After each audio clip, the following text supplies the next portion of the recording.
सावधान, मां लक्ष्मी ने स्वयं कहा है, अगर घर की ये 5 चीज किसी को दे दी जाए तो धन संपत्ति ही नहीं, सुख शांति भी सदा के लिए छिन जाएगी। क्या आप जानते हैं, आपके घर की 5 साधारण चीजें ही आपकी किस्मत तय करती हैं। मां लक्ष्मी ने चेतावनी दी है, गलती से भी इन्हें दान कर दिया तो घर में आ जाएगी भयंकर गरीबी। बहुत समय पहले प्राचीन भारत के एक छोटे से नगर विशालपुर में एक साधु का आश्रम था। वहां दूर दूर से लोग आकर आध्यात्मिक शिक्षा प्राप्त करते थे। नगरवासी साधु को आचार्य देव कहते थे, क्योंकि वे केवल भिक्षा लेकर जीवन व्यतीत नहीं करते थे, बल्कि लोगों को सही जीवन जीने की राह भी दिखाते थे। विशालपुर नगर समृद्ध था, लोगों के घर धन धान्य गहनों और रत्नों से भरे रहते थे। नगरवासी मानते थे कि ये सब माता लक्ष्मी की कृपा से ही है। नगर के बीचों बीच माता लक्ष्मी का एक भव्य मंदिर था। रोज शाम को वहां दीपक जलाए जाते, घंटियों की ध्वनि गूंजती और पूरा वातावरण श्री ह्रीं श्री महालक्ष्मी नमः के मंत्रों से पवित्र हो जाता। लेकिन एक परिवार ऐसा भी था जो नगर में सबसे समृद्ध होने के बावजूद धीरे धीरे कंगाल होने की ओर बढ़ रहा था। यह परिवार था वसुदेव जी का। वसुदेव जी नगर के सबसे बड़े व्यापारी थे। उनके पास सोने चांदी के ढेर थे, नौकर चाकर थे और अनाज के कोठार भरे रहते थे। फिर भी कुछ वर्षों के भीतर उनका घर वीरान होने लगा।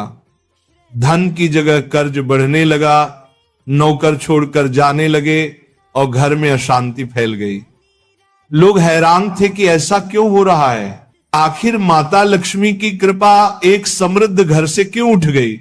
वसुदेव जी भी परेशान थे। एक रात वे चिंतित होकर सो रहे थे, तभी उन्हें एक स्वप्न आया। स्वप्न में माता लक्ष्मी प्रकट हुई। उनके मुखमंडल से दिव्य आभा निकल रही थी। 4 हाथों में कमल, शंख, गदा और सोने के सिक्कों की वर्षा करने वाला पात्र था।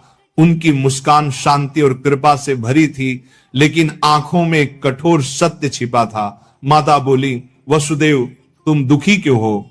क्या तुम्हें याद नहीं कि धन की रक्षा करना भी एक तपस्या है? तुमने अपने घर की 5 पवित्र वस्तुएं बार बार दूसरों को देकर मेरे निवास को अशुद्ध कर दिया, इसलिए मैं तुम्हारे घर से विदा हो गई। वसुदेव ने हाथ जोड़कर कहा, मां मुझे क्षमा करें, कृपया मुझे बताइए कि वे 5 वस्तुएं कौन सी हैं जिन्हें देने से घर में गरीबी आती है। माता ने कहा, यह रहस्य मैं बताऊंगी, परंतु ध्यान रहे ये केवल तुम्हारे लिए नहीं बल्कि पूरे नगर और संसार के लिए शिक्षा है। 5 वस्तुएं कभी भूलकर भी घर से बाहर नहीं देनी चाहिए, क्योंकि ये वस्तुएं मेरे निवास की जड़ें हैं। इन्हें खोने से घर निर्धन और अपवित्र हो जाता है। इतना कहकर माता अदृश्य हो गईं। वसुदेव घबराकर उठ गए। उनका शरीर पसीने से तरबतर था। अगले दिन वे भागते हुए आचार्य देव के आश्रम पहुंचे और सारी घटना सुनाई। आचार्य देव ने शांत होकर कहा, वसुदेव ये कोई साधारण सपना नहीं है, ये स्वयं लक्ष्मी का आदेश है। अब तुम्हें धैर्य रखना होगा। माता लक्ष्मी ने जो 5 रहस्य बताए हैं, उन्हें समझने के लिए तुम्हें एक आध्यात्मिक यात्रा करनी होगी, तभी तुम्हें सच्चा उत्तर मिलेगा। और इस प्रकार यात्रा शुरू हुई। वसुदेव ने अपनी पत्नी सुभद्रा और बेटे माधव के साथ नगर छोड़ दिया और आचार्य देव के आदेश पर हिमालय की ओर प्रस्थान किया। रास्ते में उन्हें तरह तरह की घटनाएं घटी। एक गांव में उन्होंने देखा कि एक महिला अपने घर का चूल्हे की राख दूसरों को दे रही है। वसुदेव को तुरंत माता लक्ष्मी की बात याद आई। क्या राख की भी उनमें से एक वस्तु है? उन्होंने महिला से पूछा, बहन तुम ये राख क्यों बांट रही हो?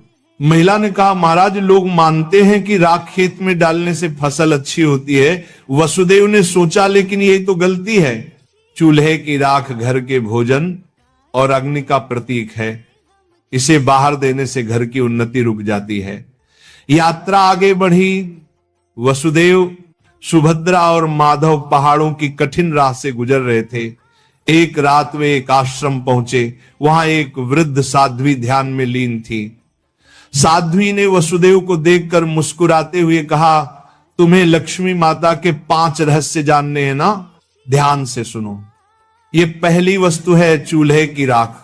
इसे किसी को मत दो, ये घर की लक्ष्मी को बाहर कर देती है। वसुदेव ने प्रणाम किया और रहस्य को याद कर लिया। दूसरे दिन वे आगे बढ़े। एक गांव में देखा कि लोग अपने घर से झाड़ू निकालकर दूसरों को दे रहे। वसुदेव ने आश्चर्य से पूछा, तुम लोग ऐसा क्यों करते हो? एक युवक बोला, हम मानते हैं कि पुराना झाड़ू देने से दरिद्रता चली जाती है। लेकिन तभी आकाश में गड़गड़ाहट हुई, जैसे स्वयं माता लक्ष्मी बोल रही हो, मूर्खों, झाड़ू लक्ष्मी का निवास है। ये घर की स्वच्छता और समृद्धि का प्रतीक है। इसे बाहर देने से लक्ष्मी घर से चली जाती है। वसुदेव को दूसरी वस्तु का भी रहस्य मिल गया, झाड़ू। तीसरा रहस्य उन्हें एक कुटिया में मिला। वहां एक वृद्ध साधक बैठे थे। उनके सामने दीपक जल रहा था। साधक ने कहा, बेटा, घर का जलता हुआ दीपक या उससे जली हुई लौ कभी किसी को मत दो। ये घर की ज्योति और आयु का प्रतीक है। इसे देने से सुख शांति चली जाती है। वसुदेव ने तीसरी वस्तु भी जान ली। आगे चलते चलते वे एक गांव पहुंचे। वहां एक परिवार ने अपने घर का नमक पड़ोसियों को उधार दिया। उसी रात उस परिवार के यहां कलह मच गई।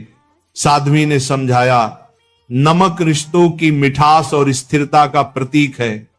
घर का नमक देना लक्ष्मी को अपमानित करना है। अब वसुदेव को चौथी वस्तु भी मिल गई, नमक। अंततः हिमालय के पास एक गुफा में तप करते एक योगी ने अंतिम रहस्य बताया। योगी बोले, वसुदेव, 5वीं वस्तु है कपड़े का कोना या पल्लू। महिलाएं अक्सर पुराने कपड़े का पल्लू काट कर दे देती हैं, लेकिन यही स्त्री की लक्ष्मी और घर की मर्यादा का प्रतीक है। इसे देना घर के भाग्य को काटना है। अब 5 वस्तुएं स्पष्ट थी। पहला, चूल्हे की राख।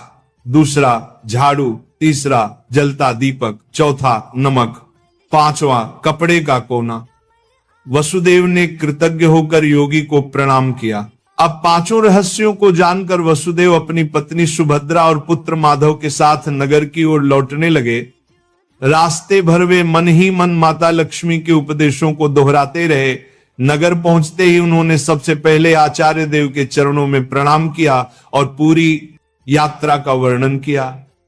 आचार्य देव ने मुस्कुराकर कहा, वसुदेव, तुम्हें अब सच्चा ज्ञान मिल गया है। इन रहस्यों को केवल अपने तक सीमित मत रखना, बल्कि नगरवासियों को भी बताओ, ताकि वे भी लक्ष्मी के अपमान से बच सके।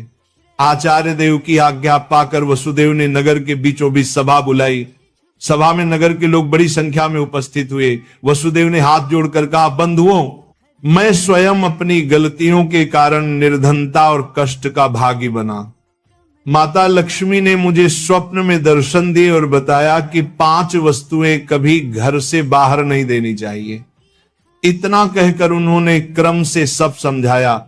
पहली वस्तु है चूल्हे की राख, दूसरी झाड़ू, तीसरी जलता दीपक, चौथी नमक और 5वीं कपड़े का कोना। लोगों ने आश्चर्य और श्रद्धा से यह बातें सुनी। तभी आकाश में एक दिव्य प्रकाश फैला और माता लक्ष्मी स्वयं प्रकट हुई। उनके प्रकट होते ही वातावरण में सुगंध फैल गई। मंदिरों की घंटियां अपने आप बज उठी और लोग भाव विभोर होकर उनके चरणों में झुक गए। माता बोली, वसुदेव ने जो कहा वह सत्य है। तुम सब जान लो कि ये 5 वस्तुएं मेरे निवास की जड़ हैं। जो इन्हें बाहर देता है वह अपने ही घर से मुझे विदा करता है। ये कहते ही माता ने वसुदेव के घर की ओर हाथ उठाया और देखते ही देखते उनके घर में फिर से समृद्धि लौट आई। कोठार भर गए, नौकर लौट आए और पूरे घर में शांति का वास हो गया। नगर के लोग ये चमत्कार देखकर स्तब्ध रह गए और माता लक्ष्मी के जयकारे करने लगे। नगर में अब यह शिक्षा फैल गई कि कोई भी व्यक्ति घर की 5 वस्तुएं बाहर न दे। लोग अपने घरों में सावधानी रखने लगे। पहले जो लोग अंधविश्वास में पड़कर झाड़ू, राख, नमक या दीपक दूसरों को दे देते थे, उन्होंने ये सब बंद कर दिया। नगर में धीरे धीरे हर घर में समृद्धि लौटने लगी। लोग समझ गए कि लक्ष्मी केवल सोने, चांदी या धन में ही नहीं, बल्कि घर की पवित्रता, भोजन, स्वच्छता और मर्यादा में भी रहती है। वसुदेव अब नगर में आदर्श बन गए। वे धनवान तो थे ही, पर अब उन्होंने अपने धन को धर्म और सेवा में लगाना शुरू किया। उन्होंने गरीबों के लिए अन्न क्षेत्र बनवाया, परंतु घर की 5 वस्तुएं देने से हमेशा इनकार करते। जो भी उनसे ये चीजें मांगता वह विनम्रता से कह देते, भाई ये माता लक्ष्मी की मर्यादा है, इन्हें देने से मेरे ही नहीं तुम्हारे घर की भी समृद्धि घट जाएगी। लोगों ने भी इस शिक्षा को हृदय से स्वीकार कर लिया। समय बीतने पर नगर विशालपुर दूर दूर तक प्रसिद्ध हुआ कि वहां न तो कोई निर्धन रहता है और न ही किसी के घर में कलह होती है। ये सब केवल माता लक्ष्मी की शिक्षा का परिणाम था। माता लक्ष्मी समय समय पर नगर में आकर वसुदेव को आशीर्वाद देती और नगरवासियों को याद दिलाती कि लक्ष्मी केवल धन की देवी नहीं, बल्कि संतुलन, संयम और मर्यादा की शक्ति है। अंततः वसुदेव के जीवन की सबसे बड़ी सीख यही बनी कि लक्ष्मी की कृपा केवल मेहनत से ही नहीं, बल्कि मर्यादा के पालन से भी प्राप्त होती है। माता लक्ष्मी केवल धन संपत्ति की देवी नहीं, बल्कि वे पवित्रता, मर्यादा और संतुलन की शक्ति है। घर की समृद्धि बनाए रखने के लिए मेहनत और सदाचार के साथ साथ मर्यादा का पालन भी आवश्यक है। चूल्हे की राख, झाड़ू, जलता दीपक, नमक और कपड़े का कोना, ये 5 चीजें लक्ष्मी का निवास मानी जाती हैं। इन्हें घर से बाहर देने का अर्थ है लक्ष्मी को स्वयं विदा करना।